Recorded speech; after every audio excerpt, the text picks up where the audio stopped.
Well, the entire real estate sector, given the fact that you now have one of the largest developers of India looking to get listed onto the stock exchanges. Macrotech Developers, earlier and better known or more well known as Lodha Developers, has gone ahead and started the IPO.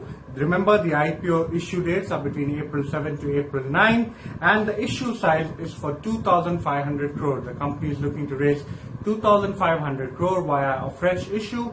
The objects of the issue follow the developers. Number one is to go ahead and reduce debt significantly. The company has a debt of close to 18,000 crore, which the company, almost 60% of the IPO proceeds will be used to go ahead and pay debt in the company. Now the remainder would actually be used to go ahead and ensure that there is sufficient capital for future expansion plans and for future growth capital of the company.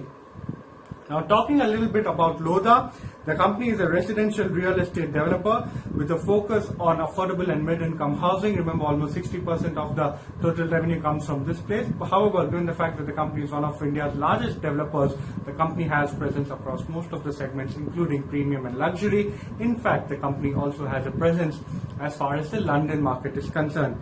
The company, remember, has also forayed into the development of logistics and industrial parks.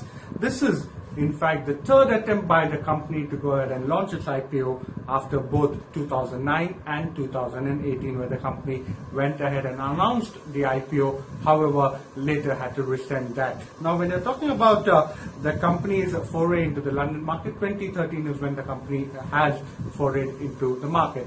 Most of the brokerages at this point of time are still evaluating. They believe that when it comes to price to equity valuation, the company is favorably placed amongst peers. However, when you're talking about the debt to equity or the total debt on the books, the company at this point of time is sufficiently levered or slightly over levered, especially when you compare it to peers. Now talking about the portfolio of the company has 91 completed projects comprising of over 77 million square feet.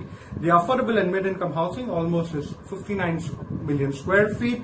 Premium and luxury housing 12 million square feet, office space of almost 5 million square feet, and retail space again less than 1 million, but the company does have a minor presence there. When you're talking about the valuations as per analysts, total debt of close to 18,700 crore, net debt to equity of close to 4 times in FY20. Peers generally tend to have a net debt somewhere in the range of 0.5 to 2.5, especially listed peers. The company is going to use almost 60% of the IPO proceeds to pay debt, and when you're talking about the valuations, especially when you're comparing it to FY20, the company is trading at 26.3 times of FY20 earnings, while its peers, Prestige Estates at 31 times, Shobha 16 times, Oberoi Realty 30 times, Crore Properties of course is overvalued or is valued more favorably at almost over 100 times of its FY20 earnings.